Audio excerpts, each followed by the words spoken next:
کہ قانون کی بالادستی ہو. اگر ہم نے ایک آزاد جمہوری پاکستان چاہنا ہے تو قانون کی تو بالادستی ہونی چاہیے ہر خاص عوام کے لیے.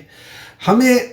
ہر انسان کی حفاظت، اس کی جان کی، اس کی مال کی اور اس کی اپنی آزادی کی حفاظت، سب کو مساوی حقوق اور مواقع، ہر خاص عوام کو، چاہے وہ ایجوکیشن کے ہوں، چاہے وہ ہیلتھ کیئر کے ہوں، چاہے وہ نوکری کے ہوں، چاہے وہ کاروبار کے ہوں، ہر کسی قسم کے جو مواقع اس ملک میں وہ سب کو مساوی مواقع ملے. باقی اپنی عقل، اپنی جستجو، اپنی محنت، وہ آپ اس پہ آگے بڑھیں. آزادی رائے کا حق ہو، مضبوط ادارے ہوں جو مفید کام کریں، اچھا کام کریں، لیکن اپنے حدود میں رہتے ہوئے کریں. جیسے اس میں فوج، عدلیہ، بیوروکریسی، پولیس، بار بار ریمائنڈ، میں ہر ویلاگ میں آپ کو ریمائنڈ کروں گا کہ ہم کر کیوں رہے. اچھا جی، میں نے جو میرے ویوز ہیں آرمی کے متعلق بڑے سخت ہیں. مجھے بڑا لوگوں نے کرٹیسائز کیا. پچھلا جو آرٹیکل تھا، ایک ایسے صاحب نے بھی کیا جن کی میں بڑی عزت کرتا ہوں، بڑے سینئر ہیں، میرے سے 10-12 سال سینئر ہیں، ان کے ونڈیج کے لوگ افسر ہیں، کہتے ہیں جی حیدر نے بات تو صحیح کی ہے، کچھ صحیح باتیں کی ہیں، لیکن لگتا ہے کہ اور اب یہ اپنے آپے سے باہر ہو گیا ہے، اور میرا خیال ہے یہ ہندوستان سے انڈیا کا ایجنٹ ہے اور بڑے پیسے لیتا ہے. تو ایک بڑی فیمس ہے نا، لاسٹ ریفیوج آف دا اسکاؤنڈرل، اس کے جو میسنجر ہے نا، اس کو آپ کہیں کہ یہ غدار ہے، یہ چور ہے، یہ ڈکیت ہے، یہ انڈین ایجنٹ ہے. رائے، میں نے اس میں آرٹیکل میں بھی یہ کہا کہ جن لوگوں نے 1965 کی جنگ کے متعلق کہا کہ یہ سارا ڈرامہ تھا، ٹوپی ڈرامہ، یہ تو بالکل ہمیں زبردستی بلنڈر کیا ہم نے، تو بعد میں کہا بڑی جنگ ہے، اور جو یہ کہتے ہیں کہتے ہیں یہ غدار ہے. 71 میں جب لوگ کہتے تھے بنگالیوں کے ساتھ ایسا نہیں کہ یہ غدار ہے، یہ ہندو ایجنٹ ہے، یہ را کا ایجنٹ ہے، یہ بنگالیوں کا کے ساتھ ہے. ایئر مارشل افضل خان کے خلاف یہ تہمت لگائی جب اس نے کہا کہ یہ تو ملک توڑ دے گا، یہ بھٹو اور رعایا، وہ انڈین ایجنٹ ہے. دیکھیں جی، یہ پاکستان کے اوپر جو قابو کیا ہے نا فوجی لیڈرشپ کے سانپ نے، یہ اوور نائٹ نہیں ہوا. یہ 4 مارشل لاء، اس کے ساتھ بالکل سپائن لیس جوڈیشری، عدلیہ بالکل سپائن لیس، کرپٹ پولیٹیشین، یہ ان سب نے مل کے نا یہ پاکستان کے اوپر جو قبضہ گروپ بیٹھ گیا ہے فوجی جرنیلوں کا. اور یہ آج سے نہیں ہے، یہ چلتا آ رہا ہے، یہ 70 سال سے چلا ہے. پہلے کم ہوتا تھا، ہمیں نظر نہیں آتا تھا، بڑھتا گیا. مارشل لاء میں ہمیں گانے سنائے گئے، ڈرامے دکھائے گئے، ISPR نے اپنے سب کچھ کیا. ہم سمجھتے رہے ہاں کتنے زبردست لوگ ہیں، یہ تو پاکستان کا دل دکھ رکھتے. یہ نہیں پتہ کہ وہ اپنی جیب بھر رہے تھے اور ہم سمجھتے تھے کہ یہ جی ہمارا یہ دفاع کریں گے. ایسی بات نہیں. اور میں کھل کے یہ فوجی لیڈرشپ کی بات کر رہا ہوں. اور جناب یہ سب دوروں میں ہوا، یہ ایوب کے دور میں، یا کے دور میں، یہ ضیاء کے دور میں، یہ مشرف کے دور میں، اور یہ جو باقی سپہ سالار تھے جو ان میں سے کئی بڑے اچھے بھی تھے، کاکڑ صاحب اور یہ اپنے ہمارے شجاع نواز صاحب کے جو بھائی ہیں، جنرل نواز، آصف نواز، اس میں شاید یہ اتنی کھل کے نہیں ہوئی لیکن ہوتی تھی. حالانکہ آصف نواز کا آپ کو پتہ ہے اس کے پاس یہ جب لے کے گیا، برائب لینے گیا نواز شریف BMW، تو اس کو کیا کڑاکا کا دوا دیا. اور ایک پولیٹیشین ان کے پاس گئے، انہوں نے کچھ کیا، اس کو اتنا ڈانٹا، وہ ڈر کے مارے باہر نکل کے بجائے غسل خانے میں گھس گیا. یہ آصف نواز صاحب نے کیا تو اچھے بھی تھے، لیکن یہ تباہی مچتی جا رہی تھی. اور یہ کیانی صاحب کے زمانے میں بھی ہوا، یہ راحیل کے زمانے، اور باجوہ کا تو خیر یہ تو تباہی ہو گئی. یہ اسی لیے 70 سال میں جو یہ ان کا آرمی کا انٹرنل کنٹرول سسٹم ہے نا، ان کی سلیکشن کا، ٹریننگ کا، بار بار کہتا ہوں، پرفارمنس مینیج کا، سزا اور جزا کا، پروموشنز کا، ٹرانسفرز کا، پوسٹنگ کا، چیکس اینڈ بیلنسز کا، ختم ہو گیا، تباہ ہو گیا. اتنا ویک ہو گیا کہ باجوہ جیسا بندہ جو ہے 4 سٹار بن گیا، فیصل نصیر جیسا بندہ میجر جنرل بن گیا. یہ جی ایک فریک فنامنا نہیں ہے کہ یہ ویسے ہی ہو گیا. یہ بدتدریج پورے پچھلے 60-70 سال سے فوج کے اندر یہ تباہی آتی جا رہی تھی، اور وہ تو ہمیں اب نظر آئی ہے. دیکھیے جی، ہمیں ایک بات کو بالکل ماننا پڑے گا کہ فوج کی جو اس وقت لیڈرشپ ہے، میں اب نام نہیں لیتا، عاصم منیر، آپ ان کو بھی، فوج کی لیڈرشپ جن کے پاس طاقت اور کنٹرول ہے نا، وہ اس نے اس فوج کی جو شکل ہمیں نظر آتی ہے وہ ایک دیو کی آتی ہے، ایک مونسٹر کی آتی ہے، ایک ڈیمن کی آتی ہے، چاہے آپ اس کو جو مرضی کہہ دیں. اور وہ 1 آدمی، 2 آدمی، 4 آدمی اس کو استعمال کرتے ہیں اپنے ذاتی مفاد کے لیے. باجوہ کے جو 6 سال ہیں، یہ پاکستان اور پاکستان فوج کی تاریخ کے سب سے بدترین گندے 6 سال ہیں. اس کے اندر باجوہ نے جو رین آف ٹیرر ہمارے اوپر مسلط کی، لوگوں کو اغوا کیا، ان کو غیر قانونی طور پر بند کیا، ان کے اوپر فزیکل ٹارچر کیا، لوگوں کو قتل کر دیا گیا. اب ہمیں نہیں پتہ لوگوں کے اوپر اٹیمپٹڈ اسیسینیشن ہوئی ہے سولینس پہ، بالکل جن کے نہ کوئی ہتھیار، اپنے آپ کو بچانے کے لیے سیاستدان، پولیٹیشین، جرنلسٹ. اس نے نا جو ہمارا ایک بانڈ تھا نا لوگوں کا فوج کے ساتھ، وہ توڑ دیے. اب یہ آپ کہیں کہ جی یہ نہیں ہونا چاہیے تھا، یہ حیدر مہدی کہتا ہے تو انسٹیٹیوٹ ہے حیدر مہدی کہتا ہے.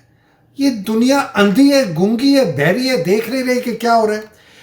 میں آپ کو بتاؤں، میں 7 مہینے سے سینکڑوں شاید ہزاروں میرے پاس ریٹائرڈ اور سرونگ آفیسرز نے رابطہ کیا ہے مختلف طریقوں سے. آنکھوں خون کے آنسو روئے ہیں کہ جو جونیئر ہیں حیدر مہدی کہتے ہیں، جو جونیئر ہیں سر کہتے ہیں حیدر سر یہ ہمارے ساتھ کیا کیا باجوہ نے، ہماری ساری زندگی کی کمائی اس نے تباہ کر دی، ہم نے جو عزت کمائی تھی تباہ کر دی، ہم تو کہیں کے نہیں رہے. وہ ریٹائرڈ ایک ویٹرن ایک بریگیڈیئر ہے، وہ بیچارہ لٹرلی رو رہا تھا کہ ہم کہاں جائیں، یہ اس نے کیا کیا ہمارے ساتھ.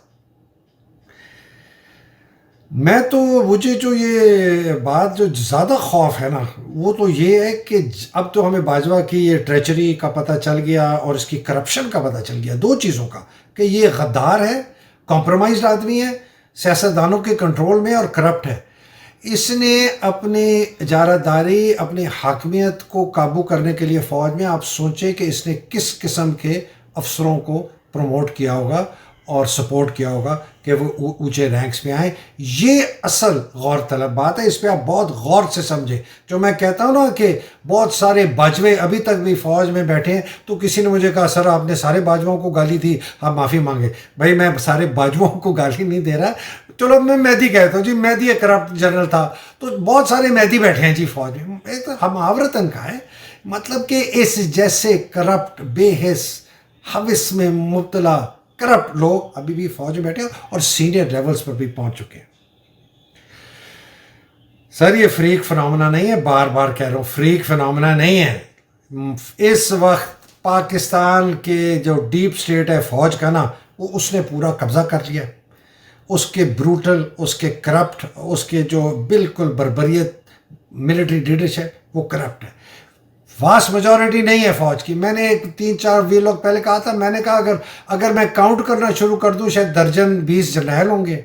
شاید کوئی 20-30-40 بریگیڈیئر اس میں شامل ہوں گے، شاید کوئی 100-150 لیفٹنٹ کرنل میجر کپتان میجر ہوگا، ISI ادھر ادھر MI کے ادھر ادھر کے، شاید کوئی چند ہزار جو ہے نا سپاہی NCO JCO ہوگا. یہ ٹوٹل لوگ ہیں جنہوں نے 6.5 لاکھ فوج کی ایسی کی تیسی کر دی، اس کی ریپوٹیشن کو تباہ و برباد کر دیا، اور فائدہ اٹھاتے ہیں ان جوان کا، NCO کا، JCO کا، اس لیفٹیننٹ کپتان میجر کرنل کی شہادتوں کا، ان کی انجریز کا، جو گولیاں کھاتے ہیں اس پر جو ہے نا کر کے بابر افتخار جیسے 3rd ریٹ جرنیل ISPR میں بیٹھ کے لوگوں کو گانے دکھا کے عجیب عجیب پریس کانفرنسیں کر کے وہ سمجھتے ہیں کہ جو اب یہ چورن بیچیں گے نہیں بکے گا. آرمی کا سسٹم کا جو ہے نا، اچھا دیکھیں جی یہ کرپشن کی بات ہے نا، جب ہم کہتے ہیں لازمی بات ہے پورے، ہم کہتے ہیں جی پاکستان کرپٹ. اس پاکستان کرپٹ کا مطلب تو یہ تھوڑی ہے کہ ہر بندہ کرپٹ ہے. اس کا مطلب ہے کہ اس کے اداروں کے اوپر جن کا قبضہ ہے وہ کرپٹ ہے. اس کا مطلب ہے کہ اس کے جو سسٹمز ہیں، چیکس اینڈ بیلنسز ہیں مس گورننس کو روکنے کے لیے، وہ کمزور ہے. اس کا مطلب ہے کہ ان 2 چیزوں کی وجہ سے یہ سارا سسٹم جو ہے نا یہ کمپرومائز ہو جاتا ہے، اور یہ لوگ اپنی پاور کو بے پناہ طریقے سے مس یوز کرتے ہیں، ابیوز کرتے ہیں کرپشن کرنے میں، اور لوگوں کے جو ان کے خلاف ہوتے ہیں ان کے خلاف تباہی اور بربادی کرنے کے لیے. اس کا یہ بھی مطلب ہے کہ اگر کوئی ایک جرنلسٹ ہے وہ ایک کرپشن کا سکینڈل کو سامنے لے کے آتا ہے کہ جی آپ کے آرمی چیف نے 12-13 بلین روپے کی کرپشن کی ہے جس کا اس کو جواب دینا چاہیے، اس کے ٹیکس ریٹرنز اور ویلتھ، بجائے اس کے کہ سسٹم کے اندر ایسے ادارے ہوں جو کہیں اس سے جا کے پوچھ گچھ کرنا شروع کر دیں. سسٹم ان لوگوں کے پیچھے پڑ گیا جنہوں نے یہ سٹی بنائی، جس کو کہتے ہیں وسل بلوور، جنہوں نے یہ بات سامنے لے کے. اگر ایک سٹنگ سینیٹر جو ہے اعظم سواتی صاحب، جس کے ساتھ اتنا ظلم ہوا ہے، 75 سال کا ہے، جو اتنا ظلم ہوا ہے، اگر وہ اپنے غصے کا اظہار کرتا ہے اور ایک لفظ ایسے کہتا ہے جس کو ہم گالی سمجھتے ہیں، آپ اس کو دوسری دفعہ اریسٹ کر لیں، اس دفعہ ذرا طریقے سے کیا، لیکن 21 ایف آئی آر اس بندے کے خلاف ہوئی ہیں، بجائے یہ پتہ کرنے کے کہ جس بندے نے اس کے خلاف یہ ٹارچر کیا وہ اس کو پکڑیں، اس کی انویسٹیگیشن کریں، نہیں، وہ تو بادشاہ سلامت ہے اور وہ تو وہی بربریت کر رہا ہے جو وہ کرتا رہا۔ فیصل نصیر سیکٹر کمانڈر، دیکھیں جی، پاکستان آرمی اس وقت موسٹ پاورفل انسٹیٹیوشن ہے، اس کے لیڈر کرپٹ ٹولہ بیٹھا ہوا ہے، عاصم منیر کی ابھی میں بات بعد میں کروں گا، اور وہ اس ملک کے خلاف ہیں۔ جب تک یہ فوج کا مانسٹر قابو میں نہیں آئے گا نا،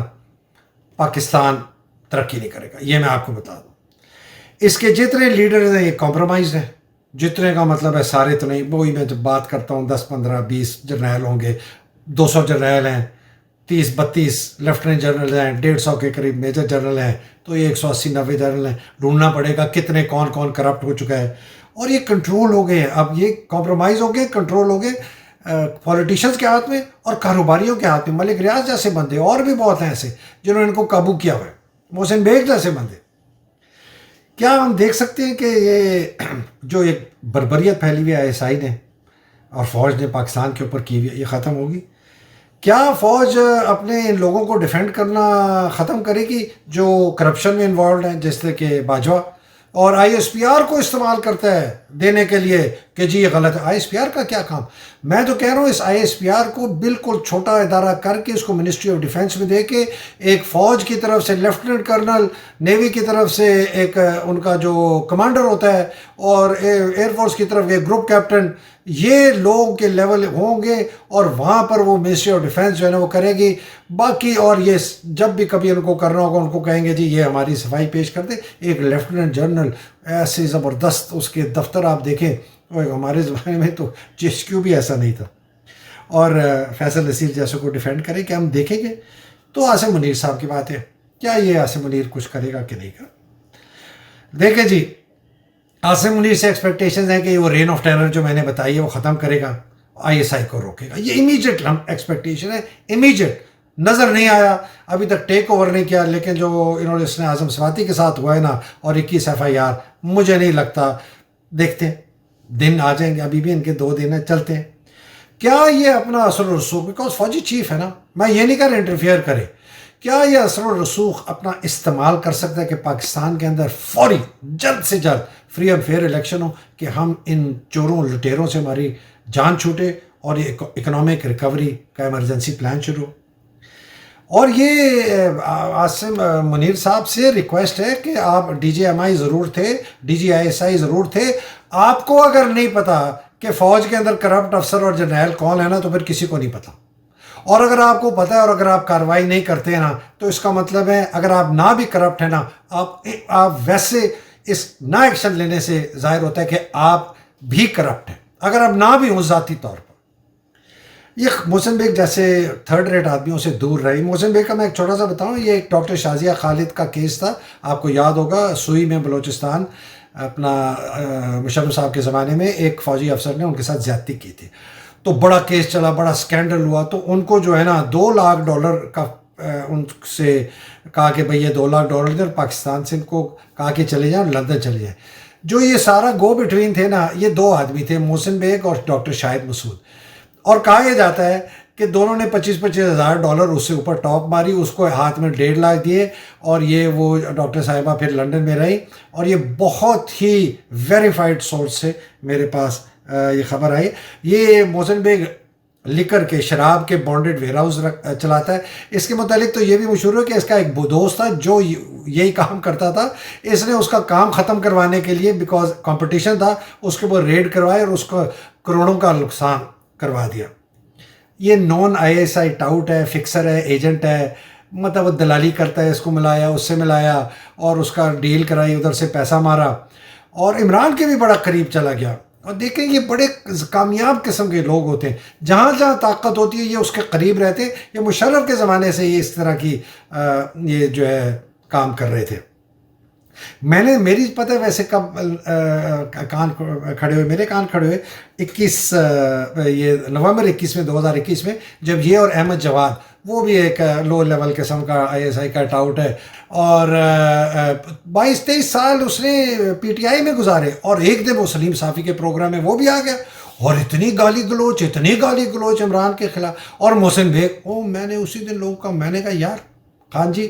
فوج has turned against the army, یہ نون آئی ایس آئی ٹاؤٹس ہیں، یہ آ گئے ہیں سلیم صافی کے پروگرام میں۔ تو جنرل صاحب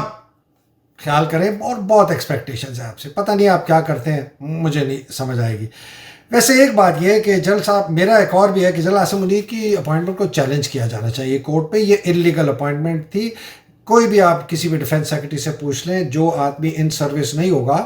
وہ آپ نہیں اپوائنٹ کر سکتے، اور جو کیبنٹ میں چینج کیا گیا، یہ جو پاکستان آرمی ایکٹ کا آرٹیکل 176 ہے کہ جی کیبنٹ جو ہے وہ ریٹین بھی کر سکتی ہے کسی کو، اور اس کو وہ ریزائن بھی کروا سکتی ہے،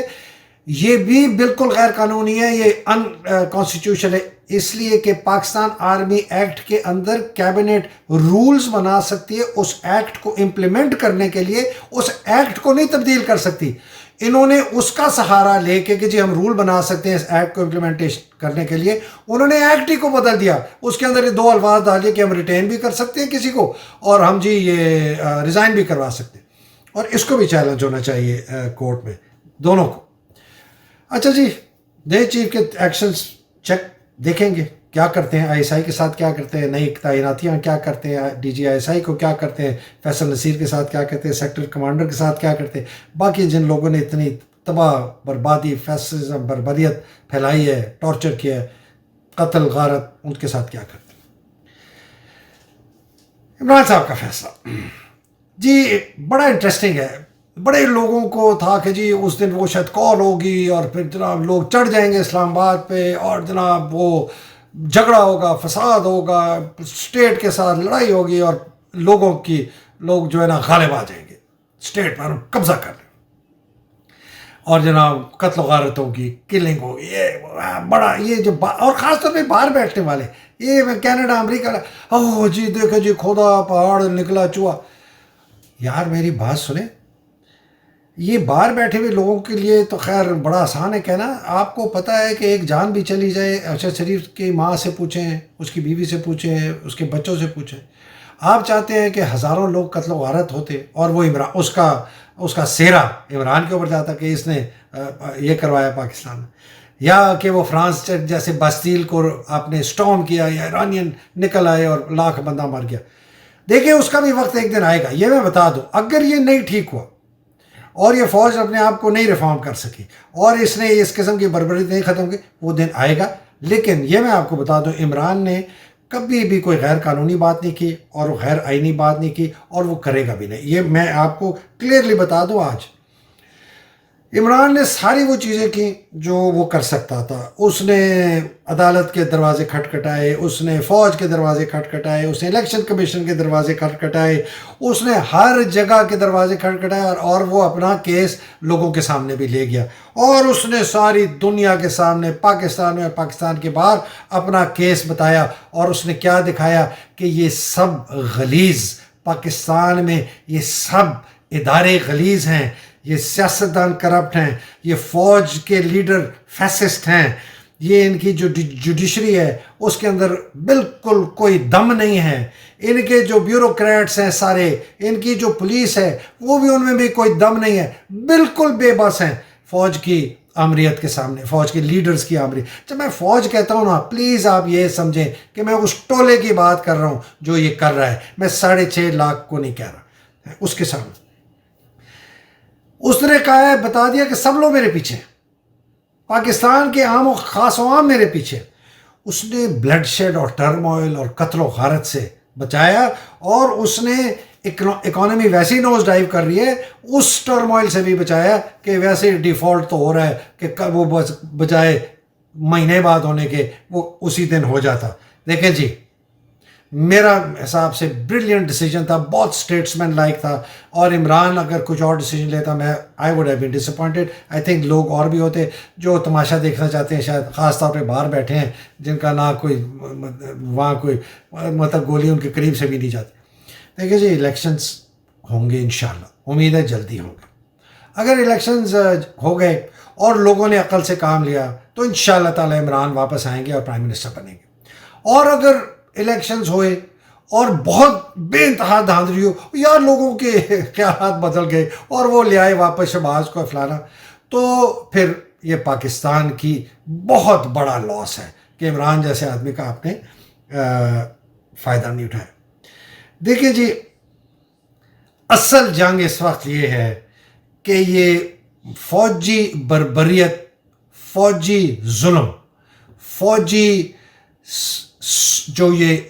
سانپ کی طرح ان کے لیڈر بیٹھے ہوئے ہیں نا پاکستان کے اوپر، اس سے جان چھڑے. چھوٹے الیکشن ہوں اور امید ہے کہ عمران ہے، کہ عمران سے ہم نے یہ دیکھنا ہے کہ اس کے کیا پلانز ہیں between now and the election, اس کی کیا تیاری ہے، اس کی شیڈو کیبنٹ ہے، اس نے کوئی پروجیکٹ آئیڈینٹیفائی کیے ہیں، کوئی اس کے پلانز ہیں کہ یہ نہ ہو کہ پہلے کی طرح یہ اس ڈھکن قسم کے 6 نمبر لوگ کو پھر آ جائیں اس کے ارد گرد، فیصل واؤڈا، محسن بیگ اور بھی اور لوگ ہیں، نام لوں گا، باجوہ جیسے لوگ کی باتوں میں آ جائے. ایمرجنسی ریوائیول کی کیا بات کریں، پورا ریفارم ایجنڈا، یہی چیز میں آگے لے کے چلوں گا. پاکستان کے بہت حالات خراب ہیں میرے پاکستانیوں.